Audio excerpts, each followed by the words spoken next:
சினிமானால யாருக்குமே பிடிக்காதாக்கள் யாருமே இருக்காது. ஏன்னா சினிமா வந்து ஒரு என்டர்டெயின்மெண்ட்டை தாண்டி வாழ்க்கையில் நிறைய விஷயங்களை நம்ம வாழ்க்கையில் டே பை டே வந்து சொல்லிக் கொடுக்குற ஒரு மிகப்பெரிய பாடம்னே சொல்லலாம்.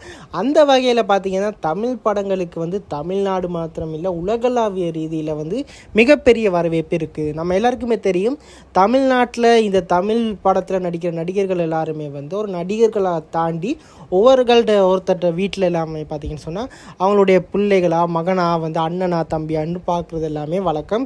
ஏன்னா சினிமா வந்து அவ்வளோ வந்து மக்களோட வாழ்வியலில் ரொம்பவுமே ஒரு பின்னி பிணைந்த ஒரு விஷயம். இந்த நிலையில் அமெரிக்காவோட வரி கொள்கை வந்து நம்ம எல்லாருக்குமே தெரியும், ஒரு மிகப்பெரிய தலையீடு கொள்கையாக தான் மாறி இருக்கு.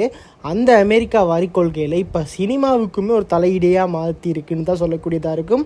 அமெரிக்காவில் வந்து இந்தியா சினிமா படங்களை ரிலீஸ் பண்ணுறதா இருந்தால் 100% வரி கட்ட வேண்டும் அப்படின்றத வந்து அமெரிக்கா ஜனாதிபதி டொனால்ட் ட்ரம்ப் அவர்கள் தெரிவிச்சிருக்காரு. கிட்டத்தட்ட 100% சுங்க வரியை அறிவிச்சிருக்காரு. இதனால் அமெரிக்காவில் வந்து இந்திய திரைப்படங்கள் எங்கே சரி இப்போ ரிலீஸ் பண்ணுறதை நாங்கள் பார்க்கணுமா இருந்த அமெரிக்காவில் அதுக்கு 100% வரியோடு சேர்த்து தான் ரிலீஸ் பண்ண முடியும். அப்படின்னு பார்த்தீங்கன்னு சொன்னால் அங்கே நார்மலாக இருக்கக்கூடிய டிக்கெட் ப்ரைஸை விட டபுள் மடங்கு அதிகரிக்க போகுதுன்ற ஒரு விஷயந்தான் நடக்க போகுது. ஸோ இது பெருமளவில் பார்த்தீங்கன்னு சொன்னால் எந்த இண்டஸ்ட்ரியை பாதிக்க போகுது இந்த ஒரு விடயத்தினாலன்னு பார்த்தீங்கன்னா தமிழ் மற்றும் தெலுங்கு இண்டஸ்ட்ரி ரொம்பவுமே பாதிக்கப்படும்.